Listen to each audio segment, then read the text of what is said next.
Very excited today here on Phil's Morning Drive because we're getting a sneak preview of a pre-production model. This is the 2018 Nissan Kicks. And basically what this car is, this is a car that not only is it going to replace the Juke, but it's going to be the entry-level crossover or the entry-level utility vehicle for the Nissan lineup.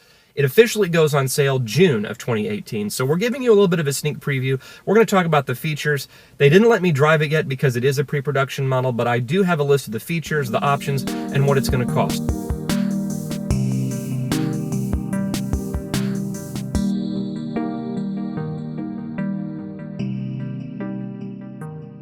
We're looking at a car that is really pretty affordable. The base price on this car, what they're telling me, is going to be just a hair under $19,000 with a fully loaded price of about $22,500 to $23,000. The pricing's still not official at this time. Another big thing that I really like about this car is the amount of safety features that you get that are standard equipment. Things like automatic emergency braking, a rear view camera.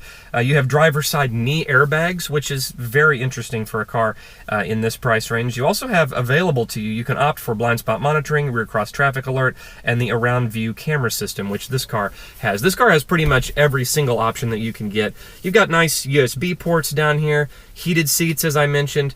Some of the things that you can't get on this car, it's not available with all-wheel drive, and it's not available with a panoramic sunroof. So I know some folks may be a little bit bothered by that, but in which case they would tell you just to upgrade to the next level for Nissan. But honestly, it definitely feels more upmarket than what that price of under $20,000 would suggest. This one, being fully loaded, going to be more in the low to mid-20s range, but you're still getting this nice stitching. After spending the afternoon in the Nissan Kicks, I can tell you that I do like it much better than the Juke. I should add the disclaimer that I've never really been a Juke fan to begin with. I really think this car is being placed nicely in the marketplace. It has a reasonable amount of upmarket features and much more cargo space than you would expect from a vehicle of this size and price. Nissan has really simplified the options list too, because everything is about trim levels. That's really the only way to option this car up. You must choose the next trim level. I know other Nissan vehicles are like this, but the Kicks takes it to the extreme by basically saying, choose a trim, choose a color, that's it. A fully loaded model is going to be costing somewhere around $23,000. And you'll get a pretty big list of features for that. You'll get things like heated seats, an 8-speaker Bose sound system with speakers in the driver's headrest, LED headlamps, remote start, rear cross traffic alert, blind spot monitoring, and the around view camera system. That sounds like pretty good value to me for this price range. The biggest downside I can see is the lack of an all-wheel drive option, and the engine is a 1.6-liter non-turbo 4-cylinder which only produces 125 horsepower. That might seem pretty low for 2018. Now, I haven't driven the car yet, so I'm not sure exactly how that feels. You can read numbers like that all day long, but I'm always interested in how the car feels once you drive it.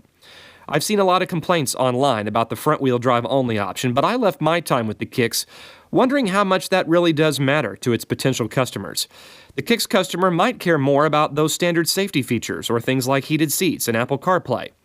All in all, my initial impressions are positive. I was thinking it would cost more than it does, to be honest, and I was expecting an interior that feels sort of cheap, and that wasn't the case. I was impressed with what I saw, but my thoughts won't really be fully formed until I get a chance to drive it in the coming weeks. And we'll have more on this vehicle when it does become available once June hits, and we'll be able to actually get behind the wheel and drive it as opposed to just being able to sit in it and push a few of the buttons. So hope you've enjoyed this quick look, and we'll see you next time. Thanks for watching Phil's Morning Drive.